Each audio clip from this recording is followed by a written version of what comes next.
Tonight on NAIT NewsWatch, if you drive distracted, be aware, it could cost you your phone. What as people have been doing now is that now that they know it's illegal, they're not holding it up here anymore and driving, they're holding it down here. NAIT braces for the impact of funding cuts. We will have some difficult decisions to make this year. And Northern Alberta's air ambulance base moves further south. Here, a plane can come all the way into the hangar, and the patients won't have to be transported out on the tarmac as they are now. NAIT NewsWatch starts right now. Good evening. Edmontonians should be prepared to take the distracting driving law more seriously. If Alberta follows BC's lead, there may soon be harsher penalties. Elise Darwish joins us live from our news center with more on that story. Thanks, guys. The distracted driving law first came into effect September 1st of 2011. Officers are now noticing that instead of drivers obeying the law, they're just trying to be more discreet about texting and driving.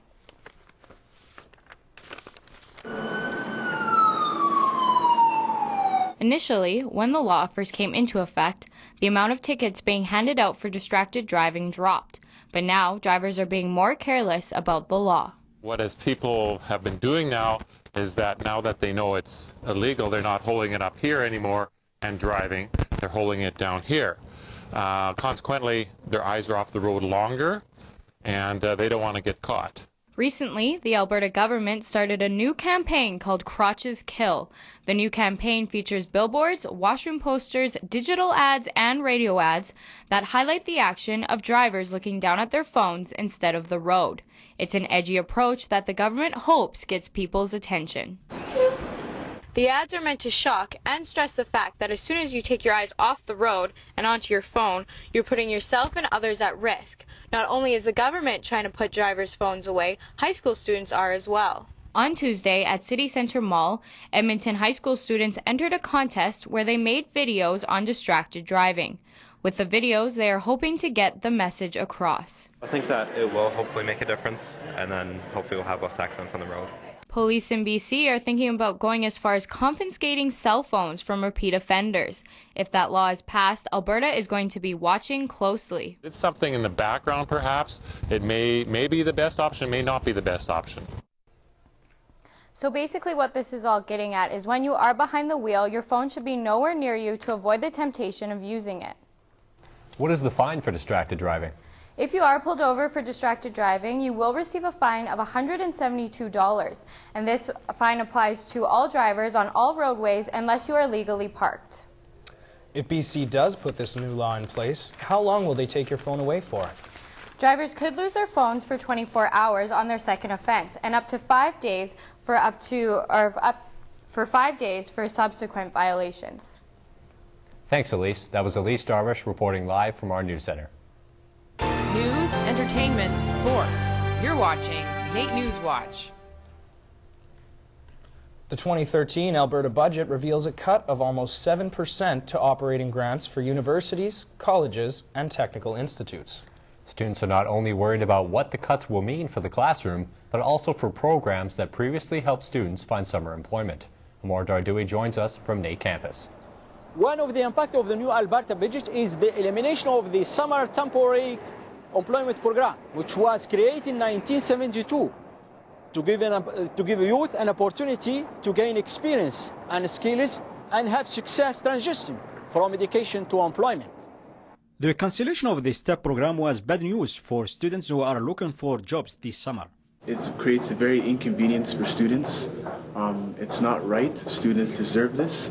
They had it for many years. I thought the government would take a more affirmative action to make things better, but I guess they're not doing that. NAIT will have $11.2 million less in funding in the new Alberta budget. Some students are concerned about the budget cuts. I am not very happy with that at all, because being a student even myself and with students around me, it takes a lot of planning and budgeting. NAIT will receive funding to proceed with construction of the Center for Applied Technologies, but the 2013 Alberta budget will affect the school. NAIT's president Glenn Feltham says some tough decision will be made this year. We do want to make sure this has the smallest impact on people. We also really want to make sure that this has the smallest impact on students. And so we're going to put in place a lens for how we make those decisions, but we will have some difficult decisions to make this year. Alberta students launched a new campaign online and on social media in response to budget cuts. The campaign aims to give students a voice in their education, and calls on students to contribute thoughts to create a student declaration on education. Thanks, Amor. That's Amor Dardui reporting from NAIT campus. An Edmonton school teacher has been arrested for allegedly having sexual relations with a 15-year-old student. The Edmonton Police Service warns that with an incident such as this, similar incidents can occur. Anytime there is a person in a position of trust that is alleged to have committed a sexual offense with a child, there is a possibility of other victims. We wish to assure our parent community that our schools are safe places, and this is an isolated incident that we take very, very seriously. The accused teacher has since been suspended from St. Basil Elementary School.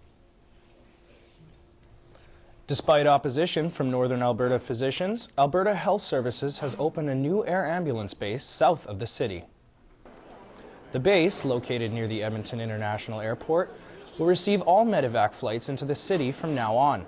It includes a patient care area with 6 beds staffed by EMS and dedicated life support ambulances to make air support available for more pressing calls. The transfer of a patient from a plane to an ambulance is a high-risk moment when the patient is transported. Here, a plane can come all the way into the hangar, and the patients won't have to be transported out on the tarmac as they are now at the city centre airport. 18 recommendations were made by the Health Quality Council, all of which were either implemented or will be soon, according to Health Minister Fred Horn. The Royal Alexandra Hospital Foundation is launching a fundraising campaign for a robotic surgical system at the Lois Hole Hospital for Women. The robotic surgical system is called Da Vinci and has numerous benefits over traditional surgical methods, including less pain, less scarring, a shorter hospital stay, and overall significantly reduces recovery time for patients. Da Vinci will cost the hospital $3 million, and the first phase of the fundraising campaign will be through the Full House Lottery of 2013. The option to have the Da Vinci robotic surgery system as part of her cancer treatment may mean the difference between getting open surgery or getting on with her life quickly. She deserves the best treatment. We all deserve the best treatment. We deserve Da Vinci. This will be the first robotic surgery system dedicated to women's health in Canada. The debate continues as the city decides on a new source for our iconic waterfall. After being shut down in 2009, City Council has been looking into a cheaper, safer way to operate one of its biggest landmarks. With additional costs looming on the horizon, the city still has much to consider before making a final decision. Can amortize the investment in the pump and everything else and achieve what we've talked about at previous meetings, which is celebrating the fact that 30 years ago you might not have wanted to pump river water over, but we have a pretty healthy river now and it's safe to do this. On top of reevaluating operating costs, new equipment will be needed to allow for the use of river water instead of clean tap water. A report will be issued to Council in April about the possibility of changing its source. Edmonton City Councillors are debating on whether or not they should implement a late-night bus service. When people leave a bar or a pub late at night, it is often very difficult to find a cab or bus. Some people have even taken it as far as to drive impaired rather than waiting for a cab. The more options we have to transport people home late night will benefit everybody, whether that's through transit, increasing cabs, the LRT running later, however you want to run it, is going to increase and improve people's ability and capacity to get home and decrease the opportunity to make the bad decision of driving home. With a later public transit schedule, there would be another option for people to get home safely rather than to drive impaired. An Edmonton elementary school principal has gone to great lengths to encourage his students to get reading. You can take a pencil. Okay. At the beginning of the school year, Principal Daryl Sush of Ekota Elementary School challenged all the students in the school to read 10,000 books by the end of the year. To motivate them, he even threw in an added incentive, one that he certainly lived up to. I told the students that if we got to 10,000 books, I would dress up in a clown costume, I would take 10,000 steps throughout the school, and I would dye my hair. So we had a lot of fun. Despite having the entire school year to reach their goal, Ekota Elementary surpassed 10,000 books in just 5 months. They have now set a new goal of 20,000 books. Coming up after the break, a disease generally attributed to women is on the rise in men. We take a look at male anorexia. It's almost a feeling of why am I not good enough? This week in NAIT Sports, the Eskimos host their first ever football summit. We talk about the importance of visors in hockey, and I channel my inner Robin Hood. All that and more coming up. It looks like spring isn't here just yet. I'll let you know how long this colder weather is going to stick around. That's coming up in weather.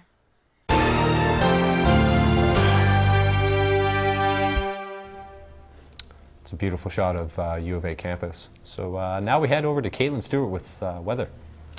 Yeah, Caitlin, I really hope you got some good news for me. I hope this snow isn't here to stay.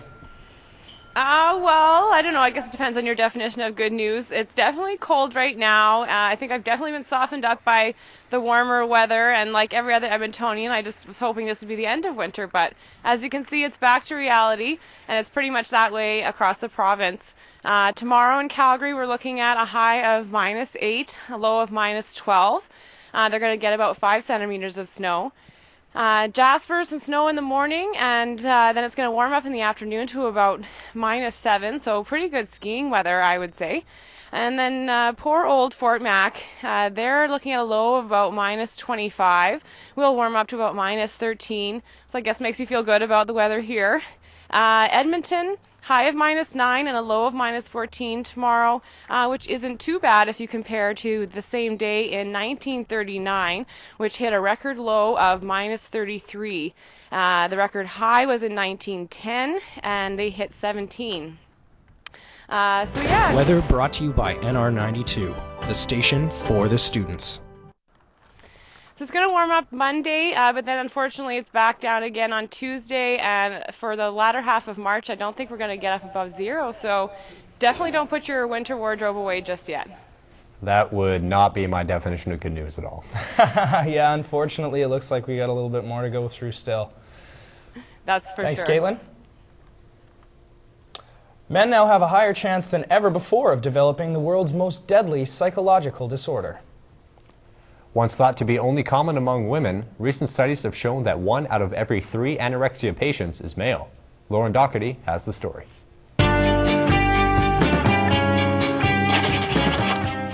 For many years, cases of male anorexia were few and far between, which is why a sudden spike has left many wondering why.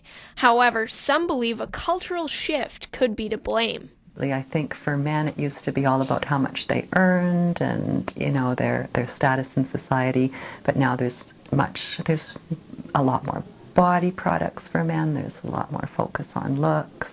Raising awareness for psychological disorders such as male anorexia has become of higher importance in our society.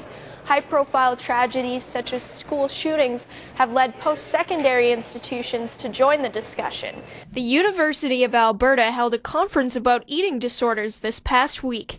They aim to change the societal stigma surrounding anorexia because many sufferers don't seek treatment. NAIT student Aaron Young admits that college and a lack of confidence can certainly take a toll on a young man's body image. I have had challenges with body images, but mostly just after like breakups and stuff like that, because then it's almost a feeling of why am I not good enough for said person, go hit the gym really hard and try to make them regret ever deciding to break up. However, when it comes to treatment, students and doctors alike agree that one factor, acceptance, is key. In order to improve yourself, you have to first accept who you are and accept what you have to work with and just be happy with it. NAIT has also made the move to improve student mental health and is holding their first annual Mental Health Awareness Week from March 18th to the 22nd. And now Bianca Millions joins us with sports. It's been a big week for the Eskimos. They've issued a new cheer team, which, I mean, we always look forward to. And they announced the first ever football summit this week. This is a pretty big deal for football in Alberta. It's a huge step, yeah, very important. The Edmonton Eskimos are set to hold their first ever football summit in conjunction with their coaches clinic next week. The Eskimos, Golden Bears, and Football Alberta will be working together, aiming for better coach and player development across the levels of football. We want to make certain that the youngsters that are playing football learn the proper techniques to make certain that as they grow through football, they understand the fundamentals from a safety perspective, but also involving increasing the talent pool that we have to choose from and the options that the players have in terms of looking at guys in Alberta and not having to go all across Canada and the States to find talent. We have them here and we should grow them ourselves. The Esks will also be starting their yearly combine on Monday. And the Eskimos cheer team has been chosen for 2013. The finalists auditioned with 2 choreographed dances each last Sunday. The decision was difficult, but the panel of judges, including longtime coach Diane Greeno, narrowed it down to the very best candidates. It was a very challenging tryout, especially for the dancers, starting with close to 100 and putting it down to 15, but they are all selected. Our stunt team is selected, and we have 42 athletes that are busy training now, ready for the first game of the season. The team starts practice immediately to prep for the fast-approaching football season. The NAIT Ooks women's hockey team has taken home their very first ACAC gold. The history-making win holds significant value for head coach Deanna. I thought I had an ACAC jinx before this all happened because I actually played back in 2002 to 2004. Played for Grant MacEwan and we'd won both years. We were first place or we were undefeated and we always lost in playoffs. Team captain Danielle Brown says the ladies put in an exemplary year both on and off the ice, including hosting games for cancer and serving the homeless. It's a very good group of girls that I get to captain, and they always keep it fun and entertaining, and it's just really easy to be their captain, so it's nice. With Mark Stahl's puck to the eye last week and Chris Pronger's career-halting concussion and peripheral vision loss, the warning for hockey players to wear visors seems to be obvious, and the excuses not to protect yourself are shrinking rapidly. Chicks dig scars. He can laugh about it now, but the decision to play without a visor has left a lasting reminder. Was skating up with a puck and I got high sticked. Decided that one time not to wear my visor. I always did wear my visor in junior hockey when I played and in ACAC, but decided not to for this fun game, and that was a mistake. Got a scar right by my eye now. Even with 73% of NHL players wearing visors, some say they aren't good for hands in a fight, or they obstruct vision so they can't get a clear view of the puck.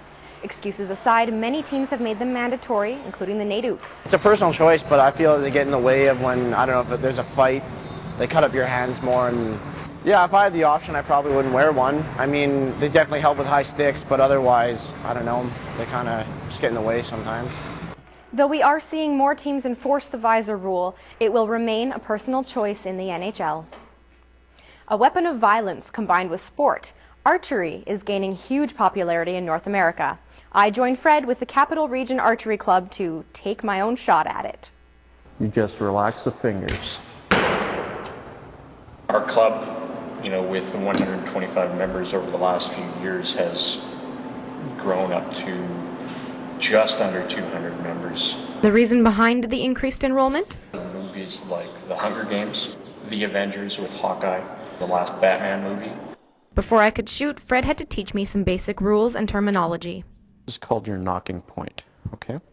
Never knock an arrow until you're actually on the shooting line. Now what you'll notice is that there are two different colors of feathers, because it's just a visual to allow the archer to know which direction to knock the arrow on.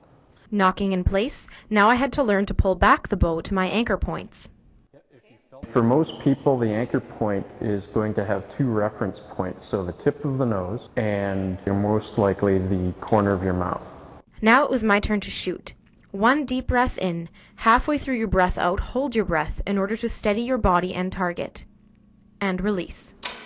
Oh, it hit the target. With all the rules, is there a certain way to retrieve the arrow? In the Japanese form of archery, Kyudo, you go up to it, you turn it 3 times, and then you would remove it and then touch the hole that the arrow came from to just acknowledge the wound. So, in the event that Jennifer Lawrence is injured in the next Hunger Games, I am a very likely candidate to replace her. I guess I better not get on your bad side. You already are. Well, I'm definitely jealous. That looked like a lot of fun. It was a lot of fun, yeah. Coming up after the break, some post-secondary students went homeless this week. And all for a good cause. Our goal is to be at $30,000. We are at 29 right now. Coming up in entertainment, we take a look at the Edmonton Windspear 62nd season and a look at some big spring movies coming your way. NAIT NewsWatch jackets provided by White Ridge. Some students are putting themselves in the shoes of the homeless to raise money for the cause. Students from Grant MacEwan and U of A spent a total of 5 days living outside on campus this week to raise money for a great cause. 5 Days for the Homeless is a campaign to raise money for YESS, a youth support service. Launched in 2005 by U of A students, the reach of the event has grown to a point where other schools, including Grant MacEwan, are also getting involved. Our goal is to be at $30,000. We are at 29 right now. At 28, 29, we still need to count a few more donations, and donations online are coming in. Hopefully there'll be some more donations on a cold night like tonight. 7 students from the University of Alberta participated, and 4 from Grant Mac. YES is always looking for donations. To donate, you can go to yess.org. And with spring coming up, I'm excited to see all the new good movies that are coming out. Yeah, there are a lot that I'm looking forward to seeing. And the Edmonton Symphony Orchestra has announced their 62nd season. Cody Barron joins us with entertainment.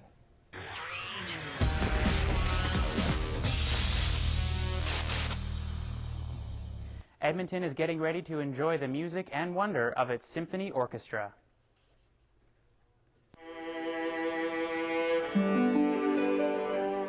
With the announcement of its 62nd season this week, many were pleased with the large variety and selection of the different upcoming musical, vocal, and dramatic performances. With everything from Bugs Bunny at the Symphony to The Mark of Zorro, this truly shows that the performing arts are still strong in Edmonton. What we provide here in this fabulous hall is something you can't get in your living room. You can get great music, but you can't get that kind of community of 1,800 people enjoying a wonderful concert together. And that's why the performing arts are always going to be a part of a healthy society.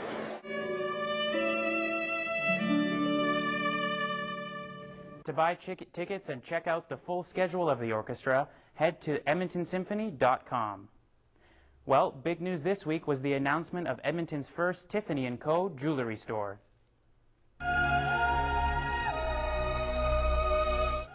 With plans for the store to open this fall in Phase 2 of West Edmonton Mall, this will be the 12th store open in Canada. And with Tiffany's famous and wide jewelry selection, Edmontonians are excited to have one for themselves. Would you guys shop there when it does open? I think I'd take a look. Yeah, I would definitely come and take a look as well. Oh, absolutely. The last Tiffany's I was at was New York City, so it'd be cool to see. So are you glad that it's making the step to Edmonton then? Yeah. Why not? Everybody else is. The classic tales from the Brothers Grimm are getting reinvented in the Victoria School of Arts presentation of Into the Woods. Maybe I just wasn't meant to have children. Don't say that, of course you were meant to have children. Taking a twist on your average fairy tales, Into the Woods intertwines several of our favorite stories and characters, such as Rapunzel and Little Red Riding Hood, and turns them into an exciting and fantastical musical.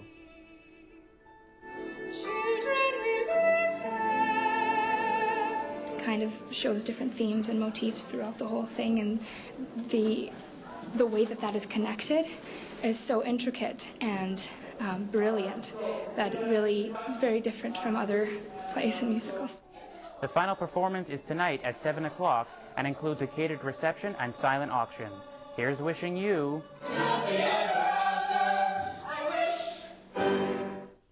In this week's viral video, we take a look at a mesmerizing video that takes you through the history of our world and beyond.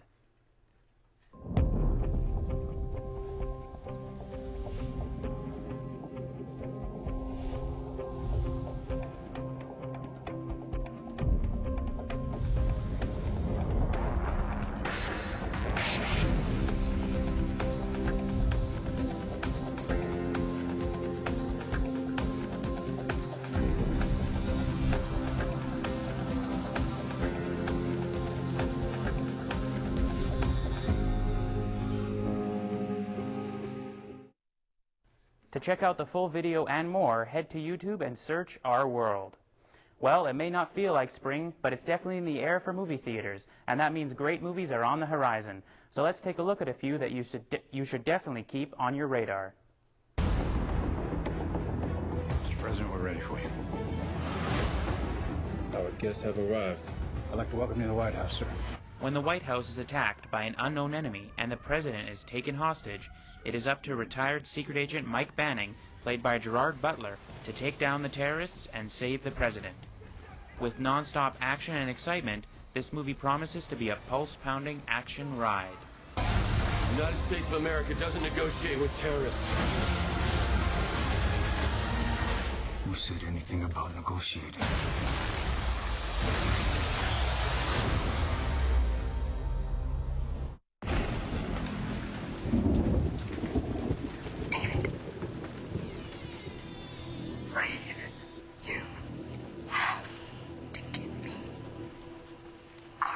In this reinvention of the classic Evil Dead horror franchise, 5 friends retreat to a remote cabin where they find a book of the dead that ends up unleashing an unspeakable evil. And with nothing being held back, this movie is said to be the most terrifying film you will ever experience.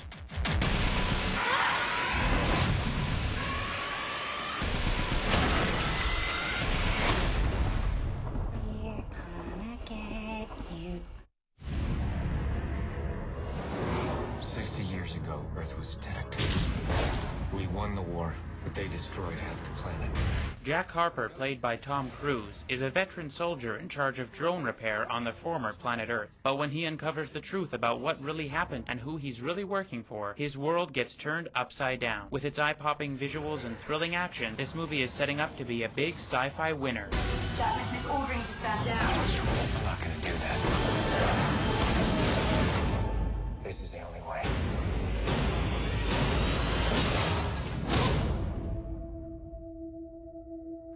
There's so much to choose from. I'm excited to see them all, especially that Evil Dead one, which looks like it's probably going to give me a week's worth of nightmares. Well, that's it for entertainment. Back to you guys. Thanks, Cody. It looks like I'm going to have to sink a little bit more into my movie budget this year. Well, that's it for this week. Catch us next time.